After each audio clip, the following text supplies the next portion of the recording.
Hi there, it's Kaylin here at Full Purpose and Heart, and I am coming at you with another update video of our homeschool life. We have just finished 28 weeks of school. We're going into our 29th week, and our homeschool year has 36 weeks, so we're coming in on the home stretch, and that is feeling really good. I have to say that these update videos are a little more sporadic as the school year kind of gets closer to an end, mostly because I feel like we're all getting a little burned out. We're just trying to get through it, get to the end. So that's why some of these videos are a little few and far between. But have no fear, the new curriculum season is coming up, and I will be showing you all of the things that I am finding and researching and looking at for our upcoming school year, which will include preschool and second grade. So it'll actually be K4. My daughter will be in. It's that interesting phase where they're not quite preschool, but they're not quite kindergarten yet. So we'll be doing K4 for them. So that's definitely coming up. But in this video, I want to share with you how we are doing in our school year with my first graders. So let's go ahead and get started.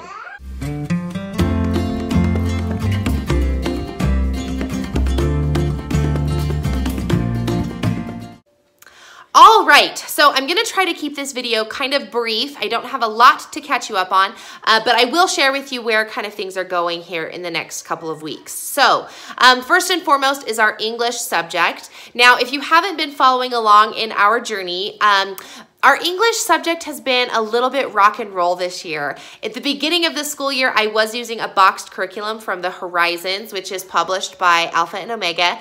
And for some reason, it just wasn't jiving very well. I was struggling, my student was struggling, so we stopped it altogether after probably, I don't know, 2 or 3 weeks or so.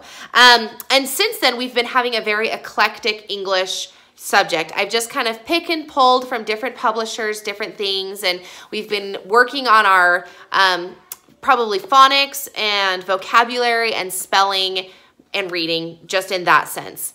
And I just don't feel like it's been very adequate. I feel like we have a lot of holes in our curriculum, in our subject, and because of that, I've really been trying to focus on how can we address these holes. So going into our 29th week of school, I'm going to pick up Horizons again. I'm gonna grab a couple of pages a week, and we probably won't do 5 lessons a week right off the bat because I really am enjoying the flow of our school day.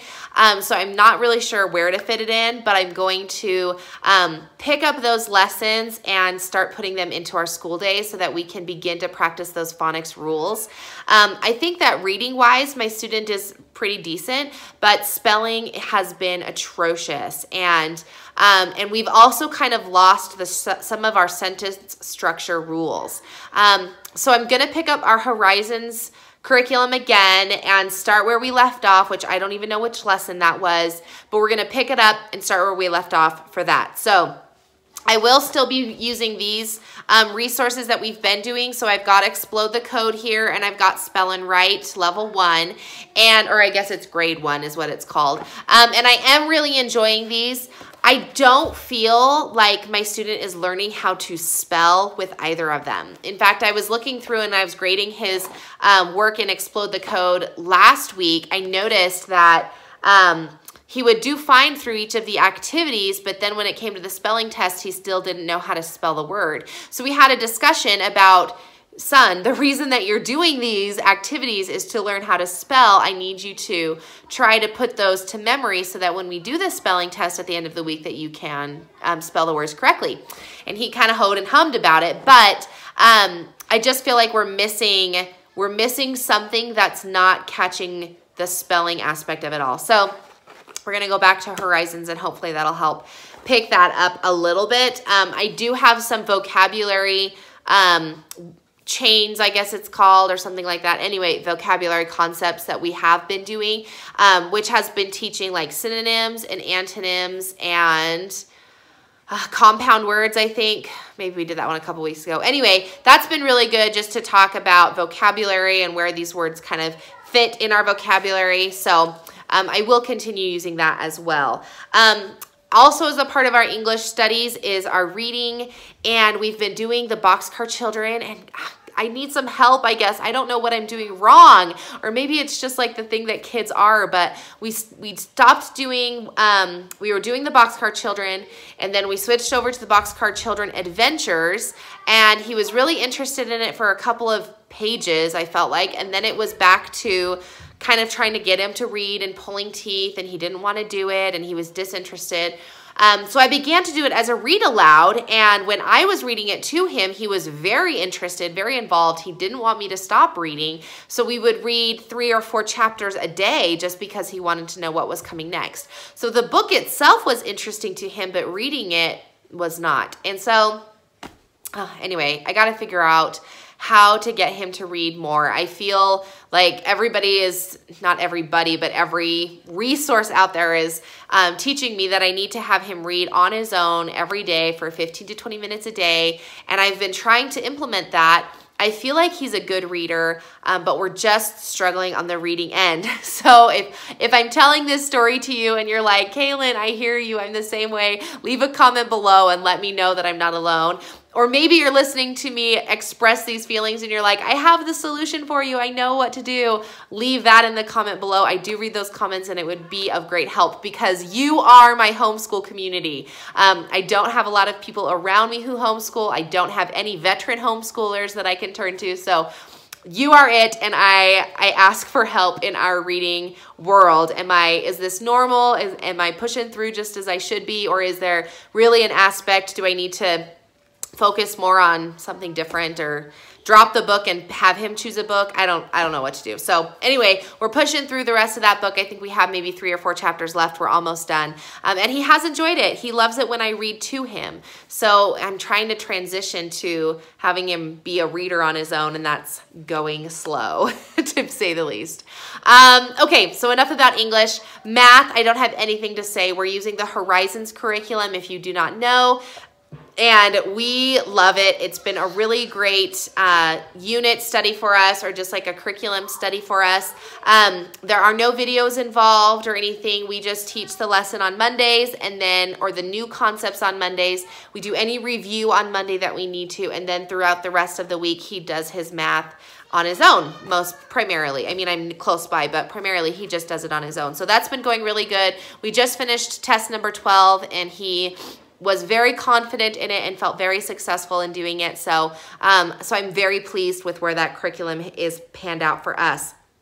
As far as history and geography, I am still using the beginning geography Evan Moore product. I do copy them. Right now we're doing the continents, and we just studied North America and Europe because as a part of history, we were learning about Christopher Columbus, and I made this little like fun printable I thought I'd show you if you wanted to duplicate something like this for yourselves, but I just made it, it's like a little foldable something rather.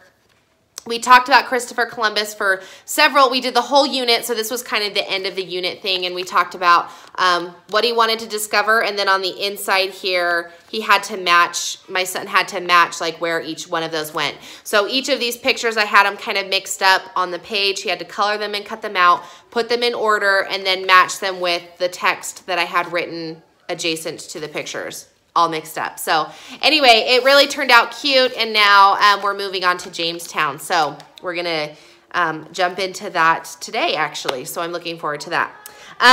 Science is, we're gonna be covering, okay, so here's my little tidbit about science. I had purchased the BJU Press curriculum for science.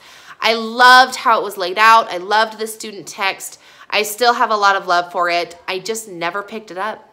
I never started it. I wrote several lesson plans. I did probably like 2 or 3 chapter studies, unit studies, got it all written out and planned out, but we just never launched. We just never got off the ground. So isn't that a movie like Failure to Launch? I feel like that's where we were. We just never jumped in. So we're kind of back to just having fun, I guess. So now that it's March, we're gonna be doing rainbows, the water cycle, butterfly, so like the life cycles are coming up. We're gonna do frogs and butterfly life cycles. So they're very gentle unit studies. I do them with my preschoolers, and my son just kind of like tags along, and I elevated a little bit for him. So anyway, that's what we're doing, and I'm telling myself that I'm okay with that. My son has had a lot of questions about weather recently, just, you know, what's a tornado, what's a hurricane, and he's been reading some books at the library that just kind of mention it or whatever. So I'm going to maybe touch a little bit on weather, but I'm trying to figure out what we're going to do for second grade. I'm actually considering doing a distant learning program just because I know that it will hold our family, us, my son and myself, accountable for getting it done. So anyway, make sure you check back in some of those other videos over the course of our school year, and you'll see the journey of our science subjects and where we started and how it kind of has ebbed and flowed. So anyway, that's where we are with all of that. Really quick, I forgot, I should have mentioned at the very beginning, our gospel study is done through the Come Follow Me curriculum, which is put out by the Church of Jesus Christ of Latter-day Saints. And it's a 52-week unit study where each week has a subject that you study out of the New Testament. So there's either usually 2 to 4 chapters of scripture in the New Testament that you study. And it kind of correlates with a lot of, it kind of pulls out different characters of Christ and stuff that you can study. So anyway, we are doing that, and I am loving it. It is so great. It's good for me personally in my own personal study, and then for me to be able to teach my kids what I've been studying. There's lots of really great resources. I've been doing some from loveprayteach.com. I've subscribed to her stuff, but I know that there are other designers out there that are doing weekly supplements that can go with this unit of study. So it's been fantastic. Check the description box below for that. I highly recommend it. It is made by the Church of Jesus Christ of Latter-day Saints. However, you can be any denomination because it focuses on the New Testament. We study the life of Christ and how we can be better disciples of him and for him and because of him through these units of study. It's phenomenal, and I highly recommend it. Check the description box below for that. Anyway, so that is, I'm looking at my notes down here. That's all I've got. That's where we are. We're going into week 29. We have to go until week 35. I do have 36 weeks, but really it's just kind of a wrap up of math from there. So week 36 is kind of, I don't know, a fake week, I guess you could say. Anyway, hopefully you found this update useful and encouraging and resourceful. Make sure that you stay tuned because we are coming into curriculum season, and I will be sharing with you shortly all of the curriculum that I've been thumbing through and assessing and reviewing and going over for our second grader as we move into a new school year coming up. And I know that it's only the spring, but spring is the season to do it. So I'm very excited, and it kind of re-excites me and gets me going on another unit of study. So anyway, again, the description box below will have any of those resources that you need. Please give me a thumbs up or any comments or words of encouragement or something that you got from this video that was helpful, because you are my homeschool community, as I mentioned before, and I appreciate all of the connections that I have. So anyway, thanks so much for watching this video, and we'll catch you in another one.